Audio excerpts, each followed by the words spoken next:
So I think between working with hemp for the clothing and then getting more into the medicinal aspects of all of the varieties is kind of leading me to become more intrigued in the subject and actually working with some people on underground projects and actually treating people with cancer with Rick Simpson's wonderful oil. So that's about as much as I can say on the subject at the moment. Actually, and Ken, how did you get into this? Thanks, Julia.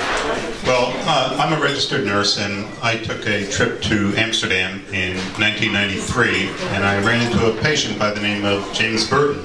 And Mr. Burton was an American who had just been released from prison, and he fled America for Amsterdam. He had glaucoma, and no medicine was helping him. He was going blind, and several members of his family had already gone blind from glaucoma. And when he was in his 30s, he tried marijuana for the very first time, and he found that he noticed an almost immediate improvement in his vision.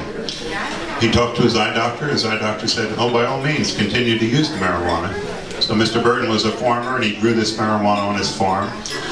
And the government found it growing there. They arrested him, they tried him, they convicted him, despite the fact that his doctor testified at his trial. And he spent a year in prison, part of that time in a maximum security state prison. And while he was in prison, the government seized his home and his farm for growing that marijuana. Pharmaceutical companies were some form of terrible evil for rationalizing and controlling various sorts of drugs.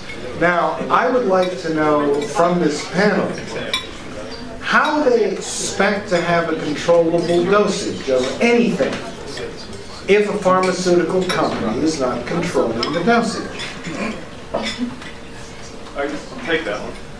Thank you. So, it requires a little bit of information about plant-based medicine, so we're just going to briefly talk about plant-based medicine. So most pharmaceutical companies are around a synthetic compound, something that is very easy to work with, that dissolves in water, something cannabinoids do not. They're very, very hard to work with and extract from the plant. It takes people who are very skilled chemists to work with it, and that's why the compounds were isolated until the 60s. There's very difficult, sticky substances to work with. And dosing regimens have been figured out. Now, pharmaceutical companies have been developing cannabinoids, and they've developed thousands and thousands and thousands of them. But most of them are 10 to 1,000 times more potent than THC and become banned just as quickly as they can come out. Okay, that doesn't answer the question. Look, let me try. Sure. Well, it's true that the pharmaceutical evil is related to the fact that pharmaceutical companies tend to get exclusive access to this 37-million-year-old botanical, whereas other people who have also access to the Commonwealth resources do not get access to produce them. That includes non-profit pharmaceutical companies, governments. Well, not governments. Okay. You are again not answering the question. The question is, if you are going to try and cure a particular thing. Yes, you need doses, right? I understand. Yes. How are you going to do that? So let me tell you this. Number one thing. I work at NYU Hospital. The doses for drugs vary from patient to patient. There is no such thing as a standard dose for everybody. For one patient, 5 milligrams of this antihypertensive drug is no good. Even though it's the starting dose on the label, you need 2.5 milligrams. For the next patient, you need double that. Yes, but you can measure the milligrams. Doses vary. That's right, you can.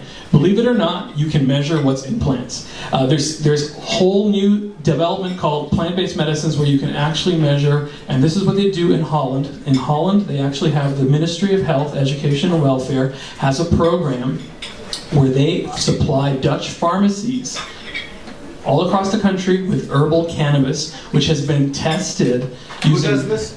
Holland, the big country that... Yes.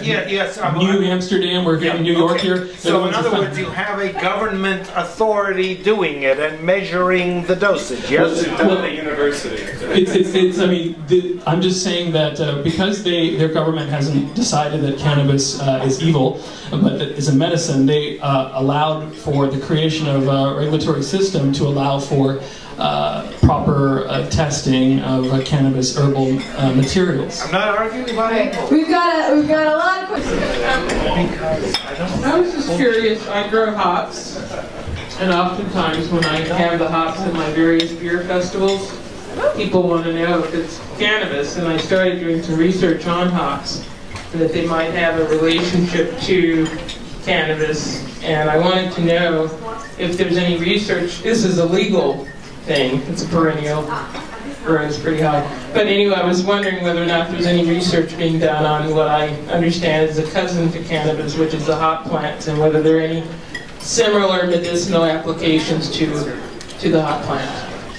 I had a conversation with a doctor at Johns Hopkins University a couple of years ago who told me there might be some research going on.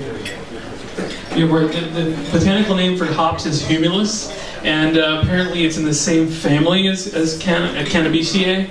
I mean, cannabis evolved 37 million years ago, and actually we're all related.